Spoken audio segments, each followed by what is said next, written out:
ఒప్పందాలను మా నుంచి సేకరించడం కాకుండా ఆ సంస్థల నుంచి మీరు క్రాస్ చెక్ చేసుకోండి.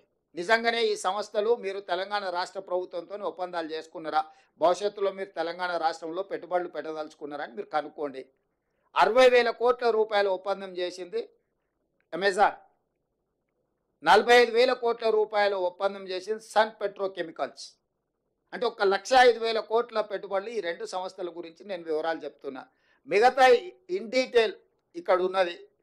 ఈ సంస్థలన్నిటిని కూడా మీరు పోయి వెరిఫై చేయండి. నిజ నిర్ధారణ కమిటీ వేసుకొని ఇప్పుడు ఈ లిస్ట్ అంతా దాదాపుగా ఎంతమంది సంస్థలతోని, దాదాపుగా 25 సంస్థలతో చేసుకున్న ఒప్పందాలను, 25 ఒక 3 28 సంస్థలతో దాదాపుగా చేసుకున్న ఒప్పందాలు అన్నిటిని కూడా ఆ సంస్థల వివరాలు, ఎన్ని వేల కోట్ల రూపాయల ఒప్పందాలు వాళ్ళతో చేసుకున్నా మీకు పూర్తి వివరాలు అందిస్తాం. మీరు పోయి ఆ సంస్థలతో క్రాస్ చెక్ చేసుకోండి. మీడియా మిత్రులు ఒక నిజ నిర్ధారణ కమిటీ వేసుకోండి. తెలంగాణ రాష్ట్ర ప్రభుత్వం చెప్తున్నది వాస్తవమా కాదా, లేకపోతే ఈ అటెన్షన్ సీకింగ్ డిజార్డర్ జబ్బుతో బాధపడుతున్నాయని చెప్తున్నది నిజమా, ఈ రెండింటిని నిర్ధారించి మీరు చెప్పండి. అసలు పెట్టుబడులు వస్తున్నాయంటే మీకు ఒకవేళ సంతోషం వ్యక్తం చేయడానికి ఇష్టం లేనప్పుడు మౌనంగా ఉండండి. ఈ అక్కసు ఎందుకు, అసూయ ఎందుకు, కడుపులో మంట ఎందుకు? కాబట్టి మీరు కూడా ఏమంటున్నానంటే ఇట్లా మాట్లాడే వాళ్ళను కొంత నియంత్రించండి. ఎక్కడైనా మీకు తెలిసిన డాక్టర్లు ఉంటే చూపించండి, వాళ్ళకు వైద్యం చేయించండి. ఏమైనా ఎక్కువ తక్కువ అయితే సీఎం రిలీఫ్ ఫండ్ అని ఇద్దాము. తిక్కలోడు ఇదే కదా ఈరోజు ప్రెస్ మీట్ పెట్టిందే పత్రం, ఒప్పందాలు చేసుకునే శ్వేతపత్రాలు.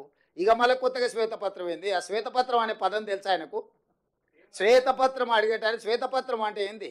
White paper. వైట్ పేపర్ అంటే ఏంది? డీటెయిల్స్ ఇవ్వడం. డీటెయిల్స్ అఫీషియల్గా ప్రతి ఒక్కరితో ఒప్పందాలు చేసుకున్న ఫోటోలు వివరాలు అన్నీ మీకు ఇచ్చినాం కదా. సీక్రెట్గా ఉంటే, అన్డిక్లేర్డ్ డీటెయిల్స్ ఉంటే, ప్రకటించని అప్రకటిత సమాచారం ప్రభుత్వం దగ్గర ఉంటే మనం శ్వేతపత్రం డిమాండ్ చేస్తాం.